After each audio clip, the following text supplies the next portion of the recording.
Salut, on va voir à présent la notion de conjugué d'un nombre complexe. Alors, comme d'habitude, Z, un complexe, s'écrit de sa forme algébrique A plus IB, avec A et B des nombres réels. Alors maintenant, on a cette notion de conjugué. Alors, le conjugué, c'est quoi? Alors, tout d'abord, la notation, c'est la suivante. Donc, on dit le conjugué d'un nombre complexe, Z bar. On va écrire ça comme ça.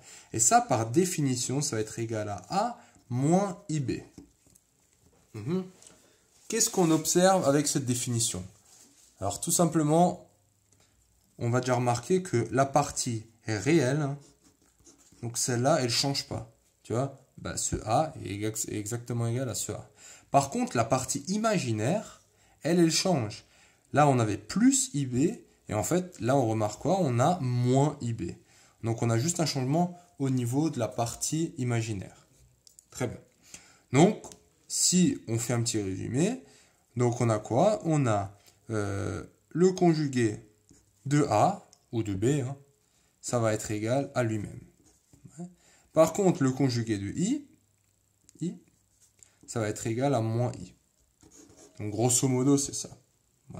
C'est juste ça l'idée. Maintenant, ce qu'il faut voir, c'est les propriétés des nombres conjugués. Donc, les propriétés basiques. Donc, maintenant, si on a la somme, donc supposons qu'on a Z est égal à A plus IB et Z', donc un autre complexe est égal à A' plus IB'. Donc, la somme Z plus Z', le conjugué de ça, bon, je peux m'amuser à le faire si tu veux, donc ça fait quoi? Ça fait le conjugué de A plus IB plus A' plus IB'. Donc là, mon réflexe, c'est de regrouper les parties réelles, parce que je sais que les parties réelles ne sont pas affectées par le conjugué, ce qui n'est pas le cas des parties imaginaires. Donc ça me donne A plus A', c'est la partie réelle, plus I, I qui est là, et B plus B'. Et ça me donne quoi? Ça va me donner la partie réelle n'est pas affectée. Donc A plus A', ça reste A plus A'. Et j'ai moins I, B plus B'. Donc j'obtiens quoi? J'obtiens A moins I, B plus A' moins I, B'. Ce qui est égal à Z plus Z'. Le conjugué. Bref, donc là, c'est juste une petite démonstration. Je ne vais pas le faire pour tous, mais celui-là, il est relativement simple et rapide, donc je peux le faire. Donc, il faut retenir que le conjugué de Z, donc, le conjugué d'une somme est égal à la somme, ou à la soustraction, ou à la différence, des conjugués. Ça, c'est la première. Au niveau de la multiplication, ça va être la même chose. Donc, si j'ai Z, le conjugué d'une multiplication, c'est la multiplication des conjugués. Par le même procédé, tu peux le démontrer. Donc, on a l'addition et la soustraction ici. Et on a la multiplication ici. Et finalement, il reste quoi? Il reste la division, ou le quotient, tout simplement. On a 1 sur Z. 1 sur Z, le conjugué de tout ça. Ça va être égal à quoi? Ça va être égal à 1, le conjugué de Z. Ce qui implique quoi? Ce qui implique en fait que Z sur Z', si je fais le conjugué de tout ça, ça va être le conjugué de Z divisé par le conjugué de Z'. En gros, c'est un truc qui se distribue de manière assez...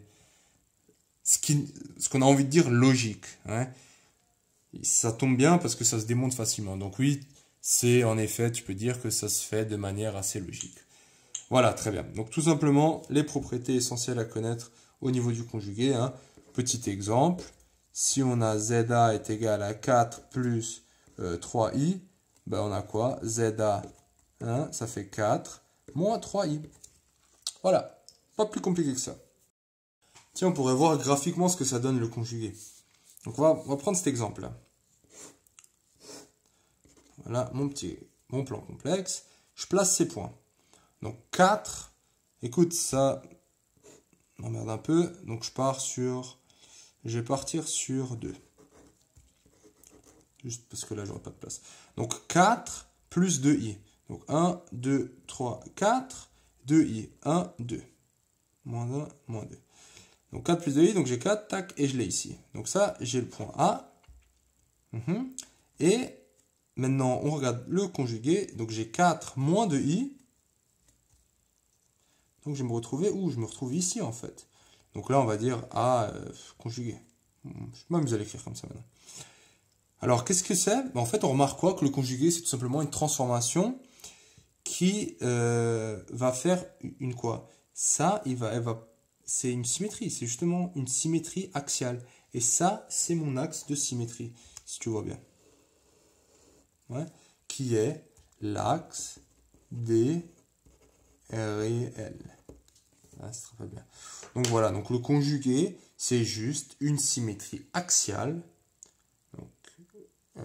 qui admet pour axe l'axe des réels du point dans le plan complexe.